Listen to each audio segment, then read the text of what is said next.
You know, the Democrats are just losing all kinds of credibility, and people are switching parties like they've never switched away from the Democratic Party before. And here's why. Everybody's favorite, Congresswoman Crockett, on the D.C. crime crackdown. Listen to this. ICE, for the most part, is nothing but a ride. That's all they were supposed to do for the most part, right? It's like, you know what? This person is undocumented, or this person re-enters the country illegally, all the things, and then they have an ICE hold. And then ICE gets them so they can then send them out. That's all ICE is supposed to do. Look at them as a fancy Uber driver for immigrants. That's all they're supposed to do. Oh, my God. And now they're running into places and doing raids, and they're falling all over each other, injuring each other. Like, we are a joke. She's with Gavin Newsom. She's fabulous. Can we go to cut 3? Here she is on the crime crackdown. Tell me what it's like in D.C. Tell me what you think this is really all about. So it's very dystopian to see.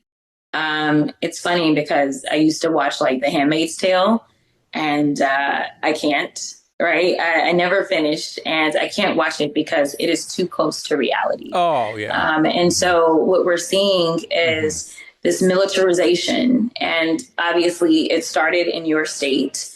That was kind of the testing grounds.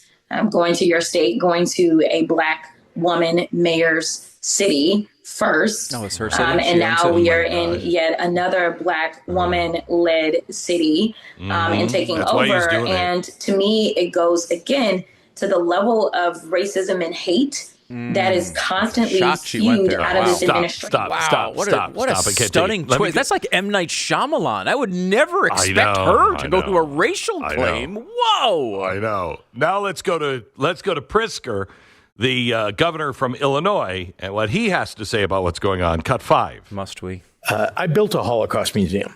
And one thing about that experience that I can tell you, and I worked with Holocaust survivors for more than a decade to build this museum. One thing I learned in the process of that is that it doesn't take very long to tear apart a constitutional republic. Indeed, the Nazis did it in 53 days.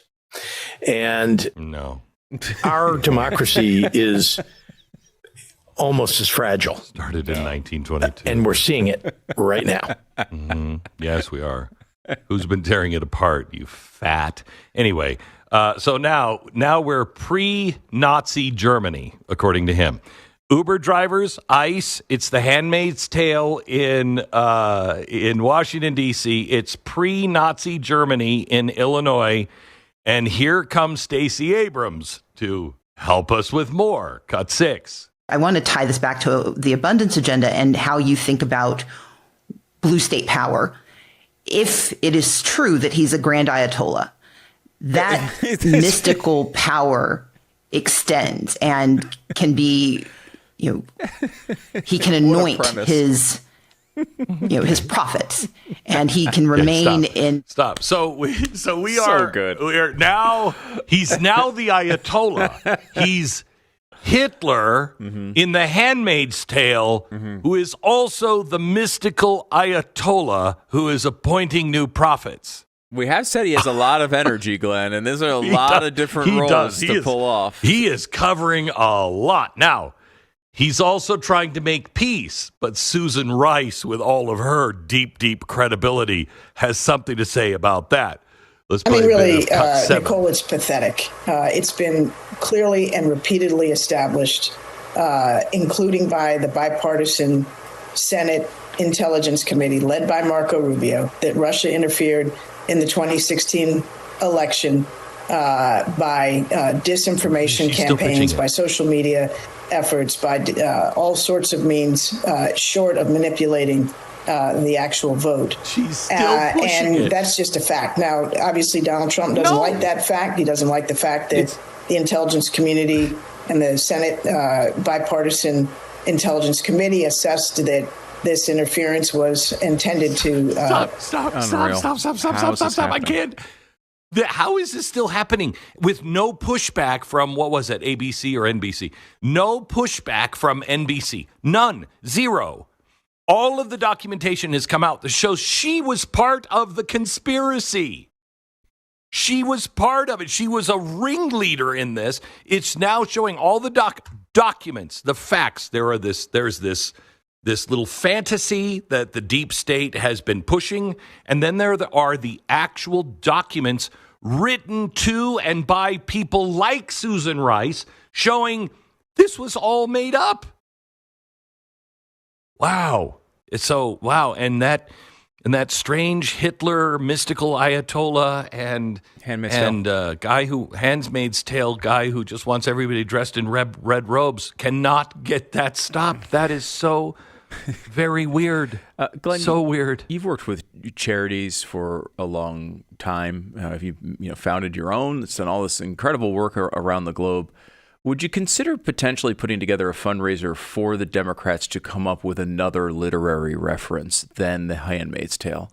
Is it possible we could get them a different book just so they can say that title of it? Now, I know Jasmine Crockett, of course, is so stupid she couldn't even act like she read the book. She only said she was watching the Hulu show. But still, can we get them some reference other than The Handmaid's Tale? They're already doing it.